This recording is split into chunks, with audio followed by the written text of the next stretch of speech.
নমস্কাৰ এক্সিয়া আইএছ একাডেমিলৈ আপোনাক স্বাগতম আমি যোৱাবাৰ এপিএছচি প্ৰিলিমছত এটা কোৱেশ্চন দেখিছিলোঁ based on the Muslim invasion in Assam ঠিক আছে আজি সেই তাৰ ওপৰত আমি এটা কণ্টেণ্ট প্ৰিপেয়াৰ কৰিছোঁ আৰু এইটো আমি চাম এতিয়া ফাৰ্ষ্ট হৈছে অসমত যিখিনি মুছলিম ইনভেজন কৰিছে আমি তেওঁলোকৰ ক্ৰনলজিকেল পেটাৰ্ণটো চাম ঠিক আছে প্ৰথম হৈছে মহম্মদ বিন বখতিয়াৰ খিলজি ইন 1205 বা 6 আৰু Ghiyasuddin Iwaz Khilji 1227 Ikhtiar Uddin Uzbek Tughril Khan in 1257, Muhammad Shah in 1337, Sikandar Shah in 1362. এতিয়া মই ভিউৱাৰ্ছৰ কাৰণে এটা কুৱেশ্যন এৰি দিছোঁ আপোনালোকে কমেণ্ট বক্সত এই কুৱেশ্যনটোৰ এনচাৰটো দিব কুৱেশ্যনটো হৈছে যে কোনজন কামৰূপৰ ৰজাৰ সময়ত বখতিয়াৰ খিলজিয়ে কামৰূপত আক্ৰমণ কৰিছিল ঠিক আছে এতিয়া নেক্সট আমি লাষ্টৰ দুজন চাওঁ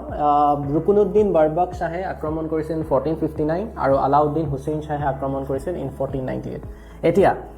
আমি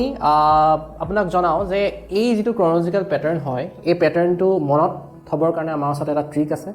আপোনালোকে যদি এই ট্ৰিকটোৰ বিষয়ে জানিব বিচাৰে তলৰ কমেণ্ট বক্সত মেনশ্যন কৰক আৰু আমি আগন্তুক ভিডিঅ'টোত ইয়াৰ বিষয়ে লৈ আহিম ধন্যবাদ